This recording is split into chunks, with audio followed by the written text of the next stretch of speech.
I'm going to give you some of the secrets about how we make you buy what we want you to buy. So as a marketer, when I'm first giving you a product, what's my job? Well, my job is to make you want it, to crave it, to need it, to think that it is the best innovation in food since sliced bread. But how do we do it? Well, I'm going to give you a really big example later that I'm going to break right down for you. But let's just start by looking at a few fun little things.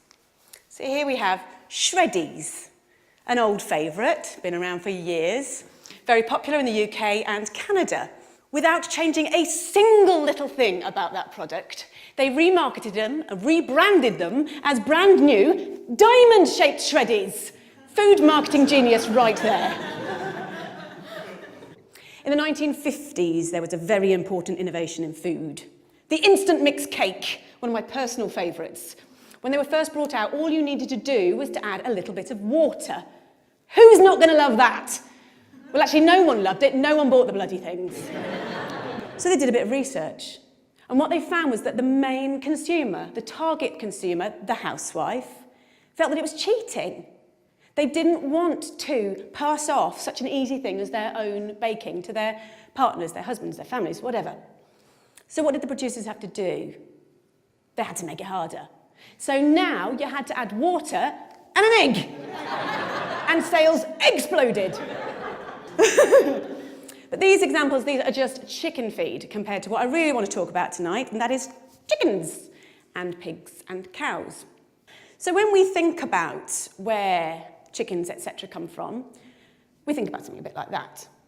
That's also our instinctive idea, but we all know if we really think about it, if we think about it deeply, it's probably a little bit more like that. But that's a lot nicer. It's a lot more romantic. So how do we give you this impression? Well, there are 3 techniques that we use. The third of which is our secret weapon, and I am going to blow it for you tonight, so please stay primed for that. Let's look at technique number 1. Everybody believes what's on the label. So let's look at some examples. Some of my favourites, some of the ones I use all the time. I'll use Farm Fresh. I'll use 100% natural. I'll use Butcher's Choice. But what does that really actually mean? Well, truthfully, it doesn't mean very much. If we see that on the label, we feel a bit more confident. But let's have a look at what a farm really looks like. It probably looks like that. Now, this is a concentrated animal feeding operation. I'm going to run that past you again. It's a concentrated animal feeding operation. That's not going to look great on a label. Hence, we use Farm Fresh. Innovation number 2. This is what we use. We focus on progress. Intensive farming was born out of necessity. At the end of the Second World War, resources were extremely tight. Farming had to be by necessity very, very economical. And we've learnt from that, and we've built from that, and we're able to now raise more and more animals in smaller and smaller spaces. So we've got extremely good at it. If we looked at a room of about this size, and this were turned into a chicken barn, it's a 100-seat theatre, how many chickens could we probably fit in this room now? I'm going to say about 4,000. It's pretty impressive, isn't it? It'd probably look a little bit like that. Now, the public aren't going to be massively keen on that idea, and it's my job to make them feel a little bit better about it. So how do I do it? Well, a basic principle of marketing.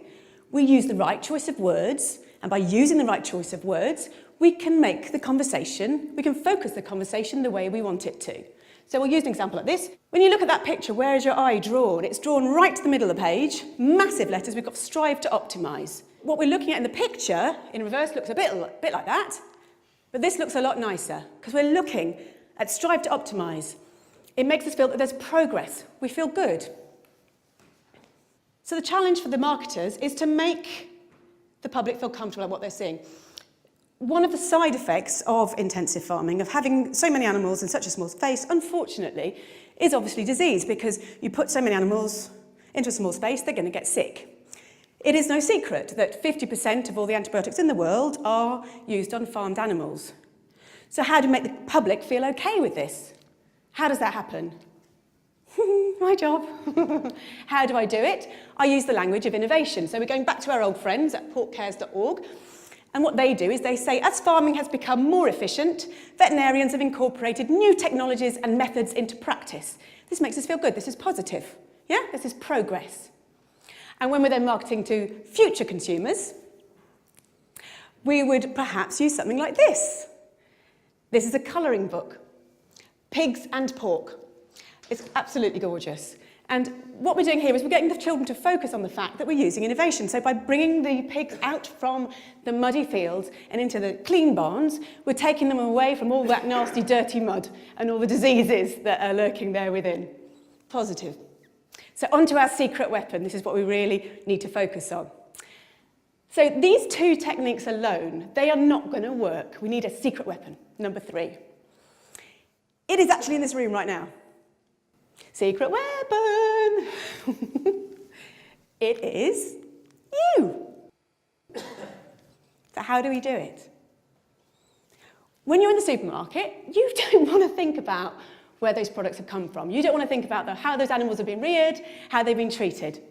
The power of willful ignorance cannot be overstated. This is systemised cruelty on a massive scale, and we only get away with it because everyone is prepared to look the other way. Thank you.